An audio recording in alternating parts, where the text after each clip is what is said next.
Hi hello friends, welcome back to Karaikudi Chettinad tasty சமையல். இன்றைக்கி இந்த சமையல் என்ன பார்க்க போகிறோன்னா, சிம்பிளான டேஸ்டியான வெண்டைக்காய் மோர் குழம்பு எப்படி செய்கிறதுன்னு பார்க்க போகிறோம். வாங்க வீடியோக்குள்ளே போகலாம். வெண்டைக்காய் மோர் குழம்புக்கு அரைக்கிறதுக்கு என்னென்ன தேவைன்னு பார்க்கலாம் வாங்க. 1 கப் தயிர் எடுத்து வச்சுருக்கோம்.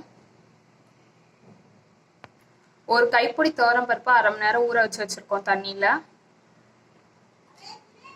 1 கைப்பிடி பச்சரிசியும் 1/2 மணி நேரம் ஊற வச்சு எடுத்து வச்சுருக்கோம். கொஞ்சம் தேங்காய், கொஞ்சம் சோம்பு,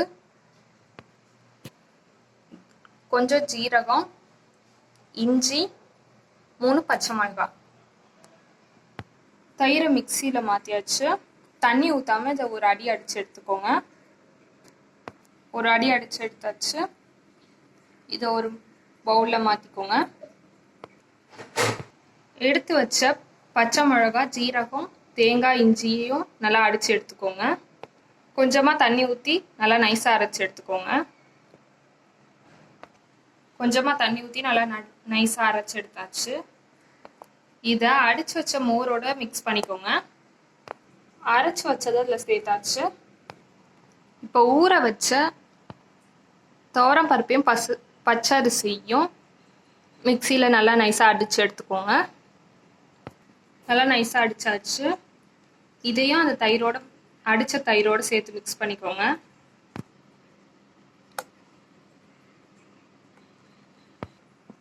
இதை ஒரு கரண்டி வச்சு நல்லா மிக்ஸ் பண்ணிக்கோங்க.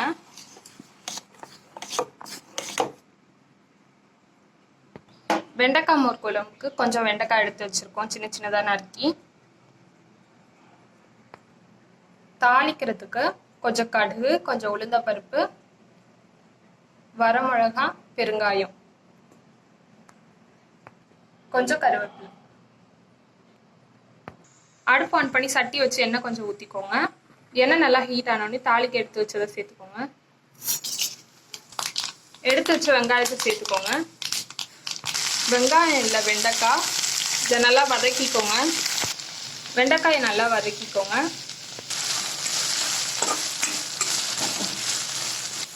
வெண்டைக்காய் நல்லா வதக்கினோடனே கருவேப்பிலையை சேர்த்துக்கோங்க. இதையும் சேர்த்து நல்லா வதக்கிக்கோங்க. வெண்டைக்காய் வேகிறதுக்கு தண்ணி கொஞ்சம் ஊற்றிக்கோங்க. தேவையான அளவு உப்பு சேர்த்துக்கோங்க. இதை மூடி வச்சு 10 நிமிஷம் வேக வச்சுக்கோங்க. வெண்டைக்காய் வெந்துடுச்சு. கரைச்சி வச்ச மோரில் சேர்த்துக்கோங்க. கரைச்சி வச்ச மோரை சேர்த்தாச்சு. இதை ஹை ஃப்ளேமில் வச்சு 5 நிமிஷம் கொதிக்க வச்சுக்கோங்க. ஒரு கொதி விட்டு அமர்த்திக்கோங்க. ஒரு கொதி விட்டு அமர்த்தியாச்சு. அவ்வளோதான், சிம்பிளான டேஸ்டியான வெண்டைக்காய் மோர் குழம்பு ரெடி. இந்த வீடியோ உங்களுக்கு பிடிச்சிருந்துச்சுன்னா லைக் பண்ணுங்கள், ஷேர் பண்ணுங்கள், கமெண்ட் பண்ணுங்கள். அண்ட் மறக்காமல் சப்ஸ்கிரைப் பண்ணுங்கள். பக்கத்தில் இருக்க பெல் ஐக்கானையும் கிளிக் பண்ணுங்கள். அப்போ தான் நாங்கள் போகிற வீடியோ உங்களுக்கு உடனே நோட்டிஃபிகேஷனாக வரும்.